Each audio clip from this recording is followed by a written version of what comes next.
شفا ہے، قرآن خود کہہ رہا ہے. تو کہتے ہیں اس لیے قرآن کو لکھ کر ہم گلے کے اندر تعویذ بنا کے کیا کر لیتے ہیں؟ لٹکا لیتے ہیں. یہ ٹھیک ہے کام بھائی؟ کیوں بھائی؟ تو اگر وہ پوچھیں بھی یہ تو قرآن کی آیت ہے تو کیا جواب ہوگا؟ اس کا معنی ہے کہ قرآن مجید کو پڑھو، اس کے مطابق عقیدہ بناؤ، اس کے مطابق عمل کرو، تمہیں روحانی شفا بھی ملے گی، عقائد بھی صحیح ہوں گے، اخلاق بھی صحیح ہوں گے، جسم بھی صحیح ہوگا. اگر کسی کو سمجھانا ہو مثال سے تو کیسے سمجھائیں گے؟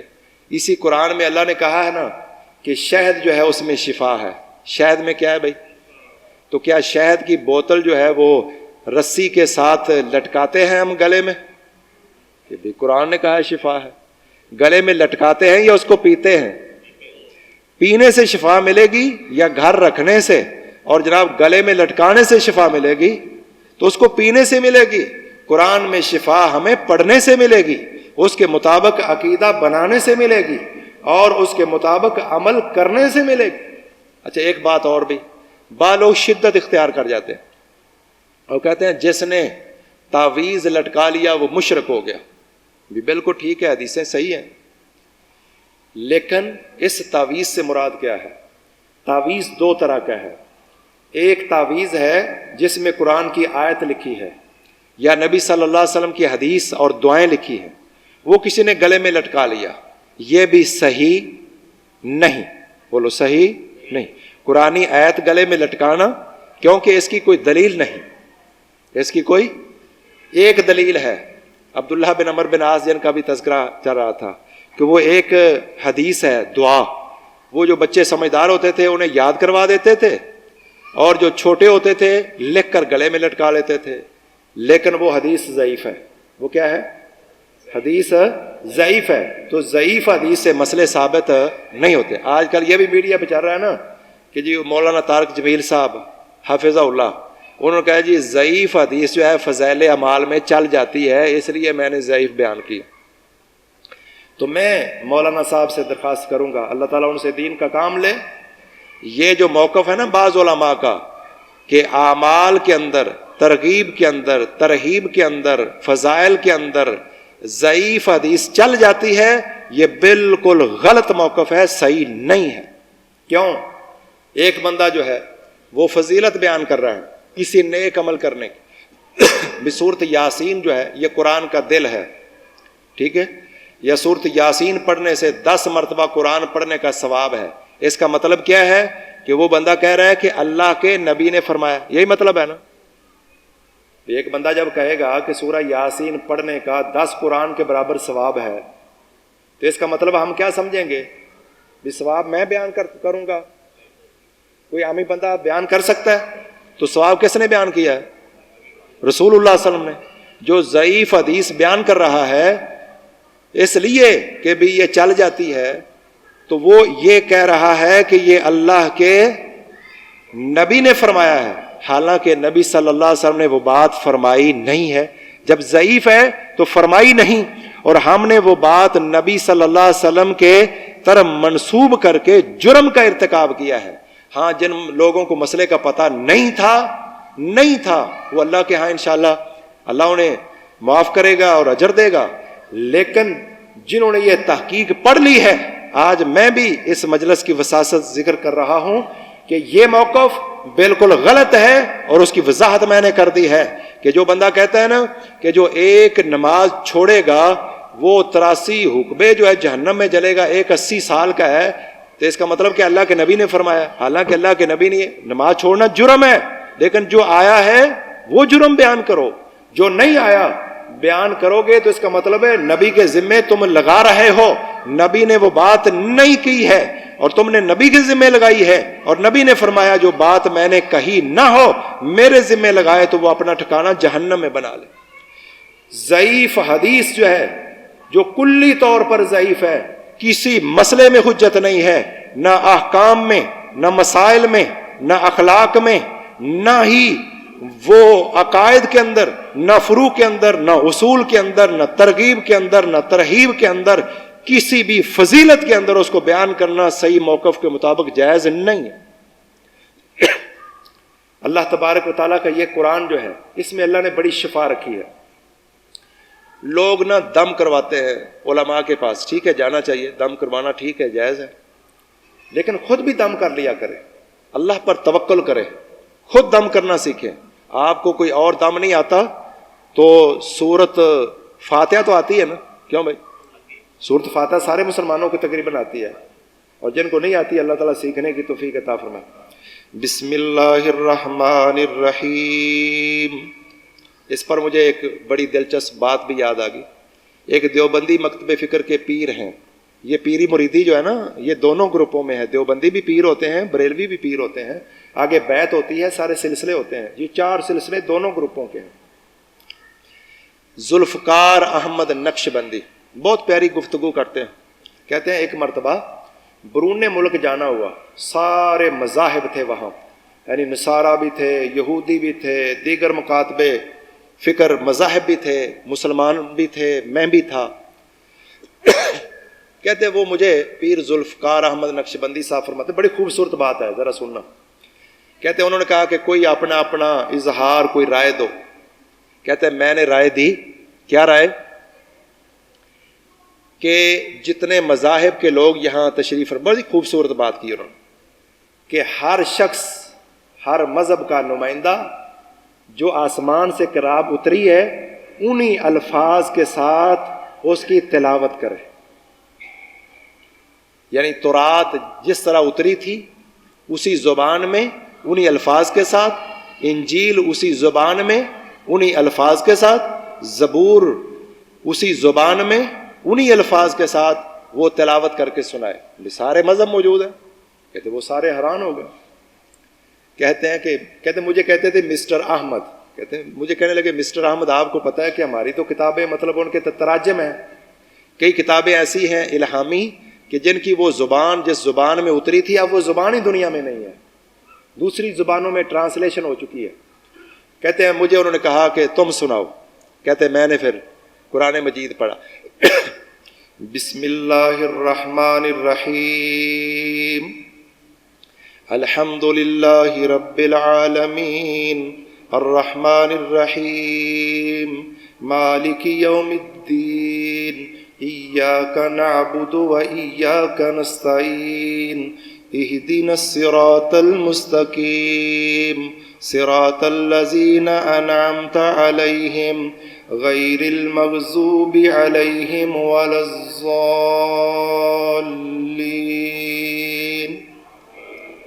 کہتے میں نے سورت فاتحہ پڑھ کر سنائی کہ یہ تو ایک سورت ہے نا، پورا قرآن جس طرح اترا تھا آج اسی طرح من و ان اسی طرح الحمدللہ موجود ہے، اسی طرح۔ دیکھو لوگ سمندروں کو چیر رہے ہیں، یہود و نصارہ، اور آتش و آہن کی بارشیں کر رہے ہیں، لیکن اپنی کتابوں کی حفاظت تک نہ کر سکے۔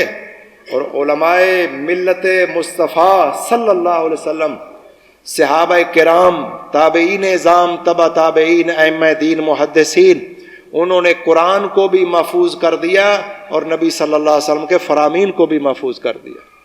تو یہ علماء کا مقام ہے نا، تو علماء سے جڑنا چاہیے، ان کو سننا چاہیے۔ آج کسی کو تقریر اگر اچھی آ جائے نا، یا انگلش کے 4 الفاظ اگر وہ بول لیتا ہو تو لوگ کہتے ہیں اے بڑا سکالر۔ بس ہماری قوم نے یہ سمجھ لیا کہ جس کو بولنا آتا ہے تو یہ بڑا عالم ہے، جو حجت بازی اچھی کر لیتا ہے یہ بڑا عالم ہے۔ یہ تو کافر بھی ایسی ایسی دلیلیں پیش کرتے ہیں، بعض اوقات مسلمان سکالر بھی سن کے حیران ہو جاتے ہیں۔ تو بہرحال لیکن حق والے موجود ہوتے ہیں، رد کرنے والے بھی موجود ہوتے ہیں، اللہ تعالیٰ کی توفیق سے ان کا رد پھر ہو جاتا ہے۔ اس لیے ایسے لوگ اب اپنے بل سے باہر نکلنے کے بھی قابل نہیں، اپنے بل سے بھی باہر نکلنے کے قابل نہیں ہیں، اور کسی کے سامنے بیٹھنے کے قابل نہیں۔ بہرحال اور خصوصاً قرآن و سنت کے دائی، ان کے سامنے کوئی شخص بیٹھ نہیں سکتا ہے۔ اگر ایک کے سامنے بیٹھ جائے گا، 2 کے سامنے بیٹھ جائے گا، اخیر ہاتھ کھڑے کر دے گا کہ قرآن و سنت کے دائیان جو ہیں ان کے سامنے کوئی بیٹھ نہیں سکتا ہے۔ لیکن آج افسوس کی بات بھی سن لو، اہل تشیع کی کتابوں میں بے شمار روایات تھیں کہ یہ قرآن وہ والا نہیں ہے، بے شمار پکی پکی جو ان کی حدیث کی کتابیں ہیں نا ان میں بھی تھا کہ یہ قرآن وہ والا نہیں ہے، اس میں کمی بھی ہوئی ہے، بیشی بھی ہوئی ہے. لیکن وہ لوگ آج اس سے توبہ طیب ہو گئے، اندر سے ہوئے باہر سے ہوئے. چلو ہم تو ظاہر کے مکلف ہیں نا. اب وہ لوگ کہہ رہے ہیں نہیں نہیں ہم یہ وہی قرآن ہے، یہ وہی قرآن ہے جو آسمان سے اترا تھا، جبریل لے کر آئے تھے، یہ وہی قرآن ہے، ہم اس کو مانتے ہیں. لیکن ایک بدبخت جو ہے وہ امریکہ میں بیٹھ کر کہہ رہا ہے نہیں نہیں یہ وہ قرآن ہی نہیں ہے. سنا آپ نے بھی شاید. یعنی آج شیعہ گروپ جو ہے وہ بھی مان رہے تھے کہ یہ قرآن وہی ہے. بلکہ چند سال قبل ایک شیعہ ذاکر ہے میسمی، اس نے کہا کہ ہم وہ قرآن جو ہے تلاش کر رہے ہیں اور ماشاءاللہ تیار ہو گیا، ہم پیش کریں گے. باقی سارے شیعہ نے کہا بھی بالکل غلط کہہ رہا ہے، یہی قرآن ہے اور ہم اس کو حق مانتے ہیں. پاکستان میں جو لوگ موجود تھے اس کا رد کر دیا کہ بھی یہ غلط کہہ رہا ہے. تو بہرحال وہ اوپر سے کہتے ہیں اندر سے کہتے ہیں ہم تو کس کے مکلف ہیں؟ ظاہر کے مکلف ہیں. تو یہ امت میں ایک اتفاق ہو رہا تھا کہ یہ قرآن، وہ اپنے اکابر کو چھوڑ رہے تھے، اپنی کتابوں کو چھوڑ رہے تھے. ایسا مزید بھی بندہ دعوت دے تو چھوڑ سکتے ہیں کہ قرآن اور صحیح حدیثوں کے علاوہ جو کچھ ہے سب غلط ہے، وہ لوگ مان رہے تھے. لیکن اب ایک بدبخت جو ہے وہ امریکہ میں بیٹھ کر شاید وہ کیا چیز ہے، وہ CIA کا کوئی ایجنٹ ہے، انگریزوں کا کوئی ایجنٹ ہے، وہ شیعہ سنی کو دوبارہ لڑانا چاہتا ہے، یہ تفریق دوبارہ مزید اس کو بھڑکانا چاہتا ہے. یہ قرآن وہ نہیں، اور وہ مناظرے کر رہا ہے جی ابو بکر عمر عثمان کا ایمان ثابت کرو. وہ نعوذ باللہ سارے کافر ہو گئے تھے، مرتد ہو گئے. اب تم بھی یاد رکھ لو چند باتیں. اس کے اوپر میں نے کچھ کلپ جو ہے یوٹیوب کے اوپر آ چکے ہیں، آپ سن سکتے ہیں. تو بہرحال یہ بندہ کسی بھی عالم کے ساتھ جب بحث کرے تو اس کو کہا جائے بھی آپ کون ہیں؟ آپ، میں کہا کرتا ہوں کہ بھائی اگر ابو جہل کہے کہ ابو بکر و عمر کا ایمان ثابت کرو تو ہم اس کے ساتھ مناظرہ کریں گے یا ایمان کی اس کو دعوت دیں گے؟ بات نہیں سمجھ آئی. بھی ابو بکر ابو جہل نہ مناظرہ کریں گے بھی ابو بکر مسلمان ہے. وہ تو نبی کو نبی نہیں مانتا تو ابو بکر کا ایمان مانے گا؟ کوئی کافر کہے کہ ابو بکر مسلمان نہیں تو وہ کافر ہے، اس کے کہنے سے ابو بکر کا ایمان اور چمکے گا.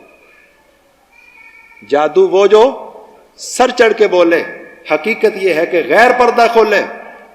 تو حضرات ابو جہل اگر ابو بکر اور عمر کے ایمان پہ قدم لگائے، اس سے مناظرہ نہیں بلکہ اس کے کفر کی اور مہر جو ہے وہ ثبت ہو جائے گی. اس کو ایمان کی دعوت دی جائے گی کہ تو پہلے مسلمان ہو، جب تو مسلمان ہوگا تجھے ابو بکر کا ایمان چمکتا ہوا نظر آئے گا، عمر کا ایمان چمکتا ہوا نظر آئے گا. ابو بکر و عمر تو آج بھی کہاں ہیں؟ جنت کے اندر ہیں. نبی صلی اللہ علیہ وسلم کا جو گھر ہے روضۃ من ریاض الجنہ ہے کہ نہیں؟ جنت کی کیاریوں میں سے کیاری ہے. اللہ کے نبی کہاں دفن ہے؟ اسی گھر میں. ابو بکر کہاں دفن ہے؟ اسی گھر کے اندر. عمر کہاں دفن ہے؟ اسی گھر کے اندر. اللہ تبارک و تعالیٰ نے تو فوت ہونے کے بعد فوراً انہیں جنت میں پہنچایا ہے. اور یہ بدبخت کہتا ہے کہ نہیں نہیں وہ زبردستی دفن ہوئے تھے اور بعد میں فرشتوں نے نکال کر فلاں جگہ نعوذ باللہ پھینک دیا. اب اس بندے سے کوئی پوچھے کہ تیرے دلائل کیا ہیں؟ قرآن، تو قرآن کو تو کہتا ہے یہ وہ قرآن ہی نہیں ہے. یہ بات سمجھے ذرا. جو بندہ قرآن کو محفوظ نہیں مانتا قرآن کی آیت دلیل پڑھ سکتا ہے؟ ایک بندہ قرآن کو مانتا ہی نہیں ہے کہ یہ محفوظ ہے، اگر وہ کہہ رہا ہے نا وعدہ کاٹا ہوا ہے، تو جو تو آیت پڑھ رہا ہے کیا اس میں کمی بیشی نہیں ہوئی؟ تیرے پاس کیا گارنٹی ہے؟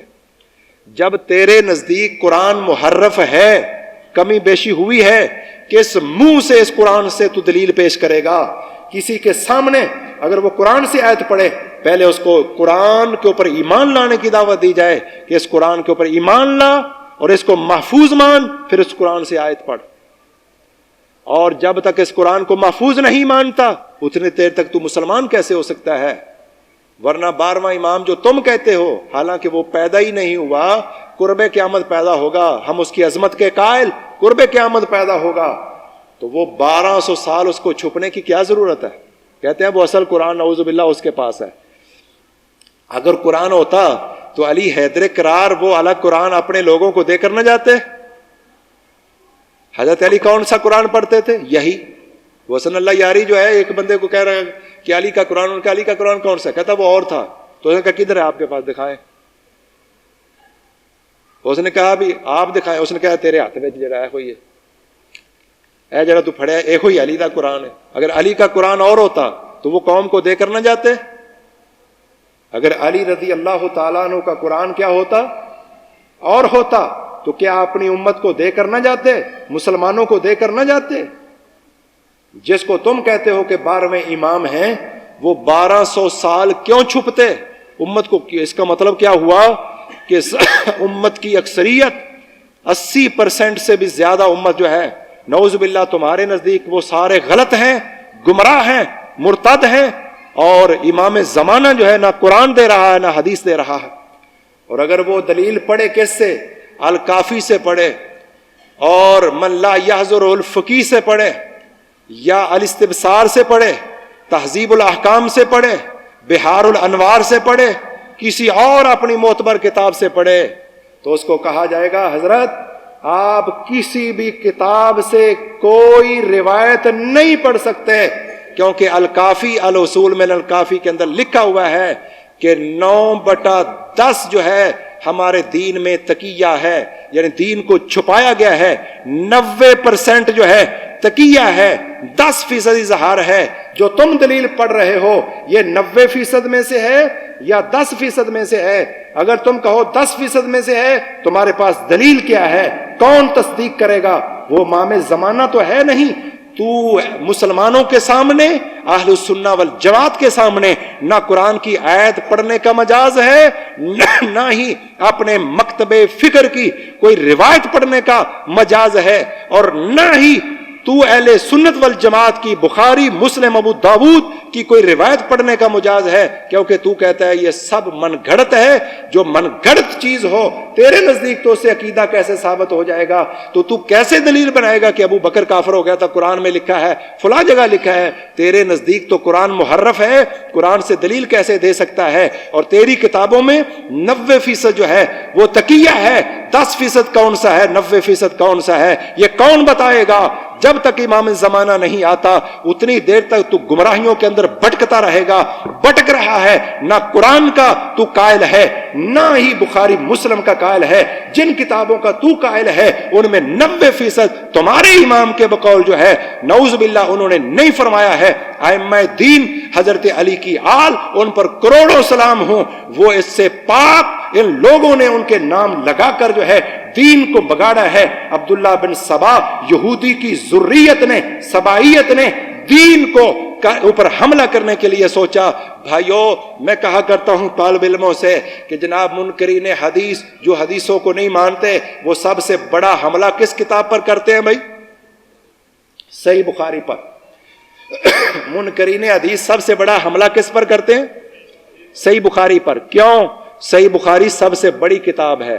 جب صحیح بخاری میں شک پیدا کر دیں گے پھر باقی ساری کتابیں کیا ہو جائیں گی؟ مشکوک ہو جائیں گی.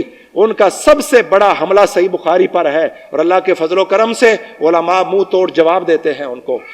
اور عبداللہ بن سبا کی ذریت کا سب سے بڑا حملہ کن پر ہے؟ صحابہ کرام پر. کن پر ہے؟ صحابہ کرام، ابو بکر و عمر پر، عثمان پر، دیگر صحابہ کرام پر. نہ یہ علی کے خیر خواہ، نہ ابو بکر کے خیر خواہ، نہ حسن کے، نہ حسین کے. یہ کور فیر ہے، یہ کور بنا کے ان کے پیچھے بیٹھ کر اصل اسلام کے خلاف پراپیگنڈا کرنا چاہتے ہیں. کیوں؟ قرآن آگے پہنچانے والے کون ہیں؟ صحابہ. دین پہنچانے والے کون ہیں؟ وضو سے لے کر نماز پہنچانے والے کون ہیں؟ صحابہ. جہاد ہم تک پہنچانے والے کون ہیں؟ صحابہ. عقیدہ توحید پہنچانے والے کون ہیں؟ صحابہ. دین کی ایک ایک جزی اور کلی پہنچانے والے صحابہ ہیں. اگر صحابہ مشکوک ہو گئے تو دین باقی رہ جائے گا؟ پھر تو قرآن بھی مشکوک ہے، حدیث، اور یہی ان کا حربہ ہے کہ مسلمانوں کو الجھا دو اس بات میں کہ نعوذ باللہ ابو بکر عمر عثمان ایسے تھے، جب وہی غلط ہوئے تو ابو بکر نے قرآن جمع کیا، قرآن بھی غلط ہوا، ابو ہریرہ ایسا تھا اس نے حدیثیں جمع کی، فلاں صحابہ ایسے تھے، پھر سارا دین ہی مشکوک کرنے کے لیے دن رات کی ان کی طاقت دو ہے۔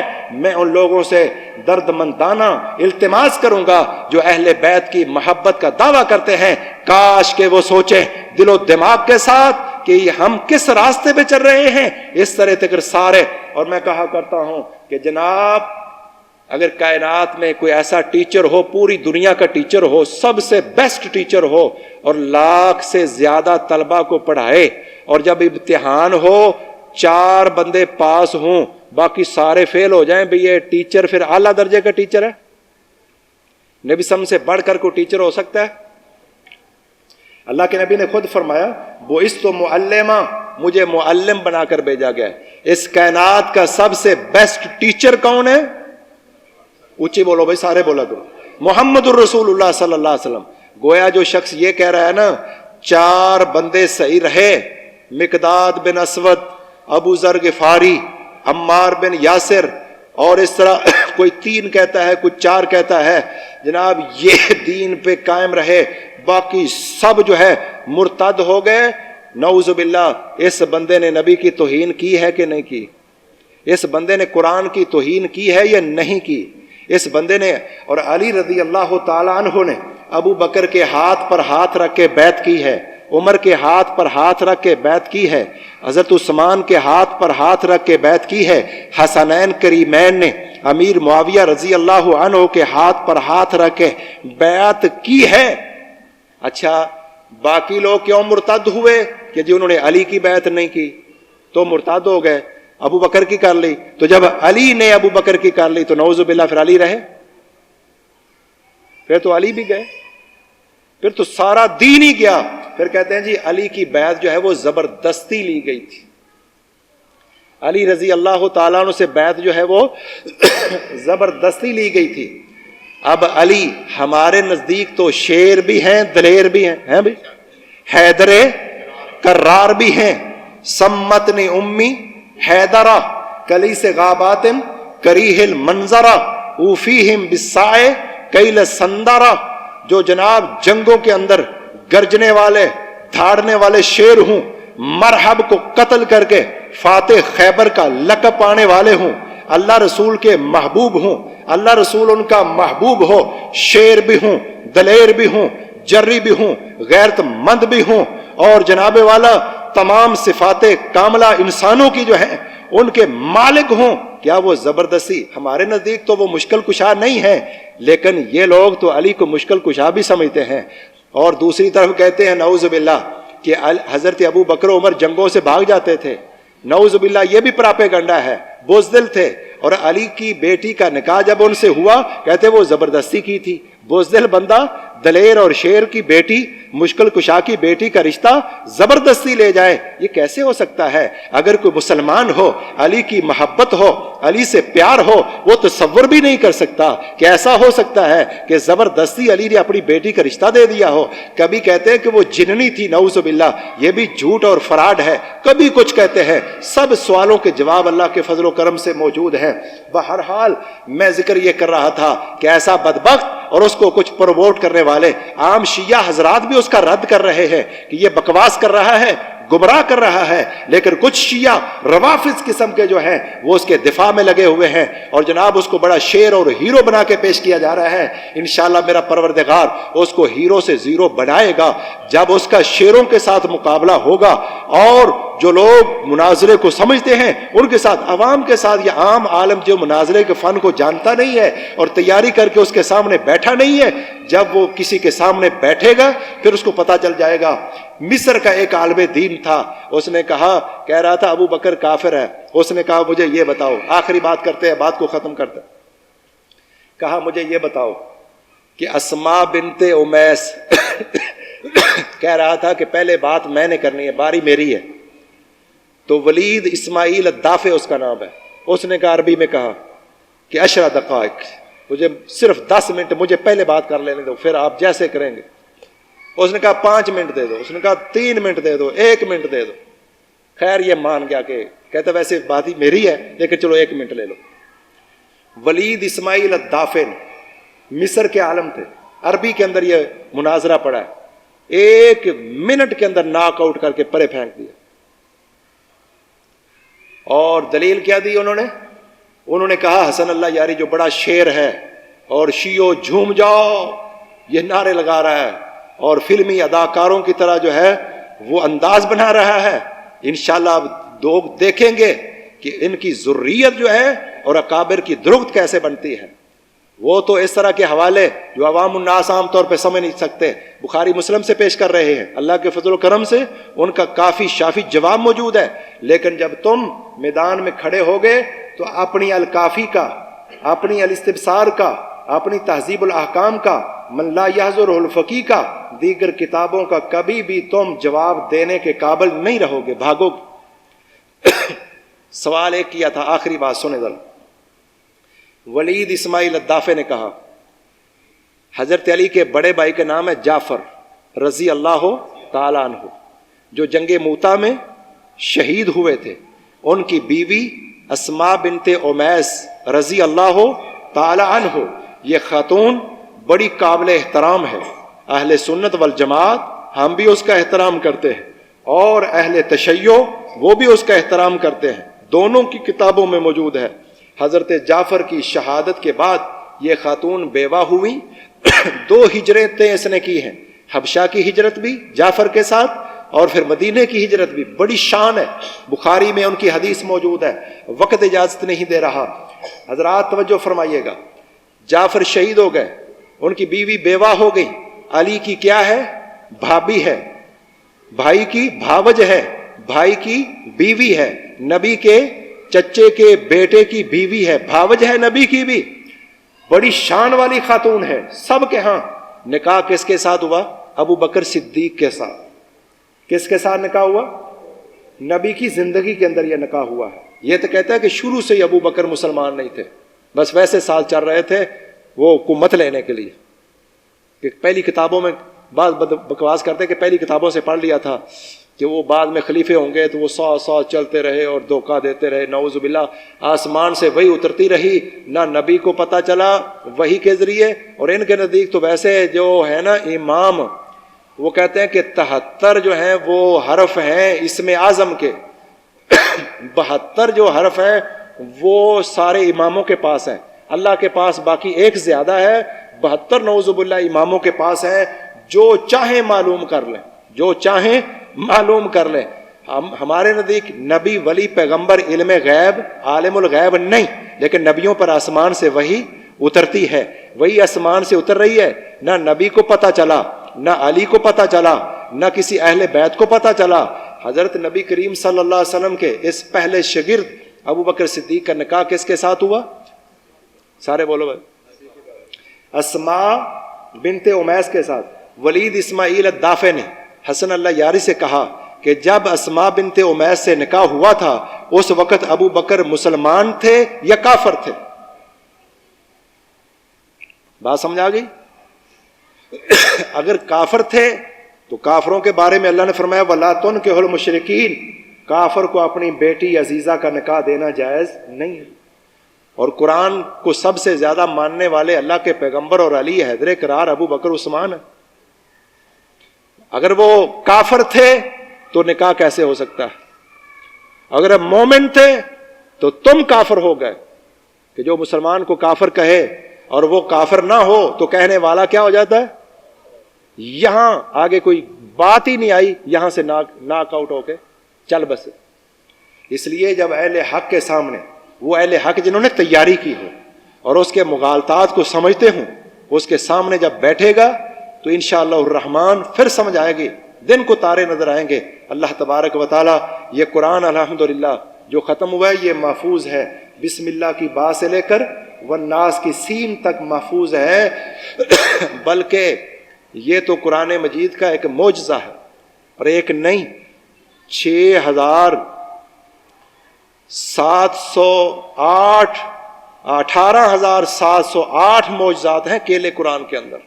وہ کس طرح کہ ہر آیت جو ہے اس میں 3 معجزے ہیں، ہر آیت اس میں 3 معجزے ہیں۔ وہ کس طرح کہ کسی آیت جیسی کوئی آیت قیامت تک لا نہیں سکتا، کسی آیت میں کوئی اضافہ کر نہیں سکتا، کسی آیت میں کوئی کمی کر نہیں سکتا۔ اس لیے علامہ ابی مالکی رحمہ اللہ نے لکھا کہ قرآن مجید کی ہر آیت میں 3 معجزے ہیں، اور قرآن کی آیتیں 6236 آیات ہیں، 6666 والا کہوڑ نہیں ہے، 6236 آیات ہیں۔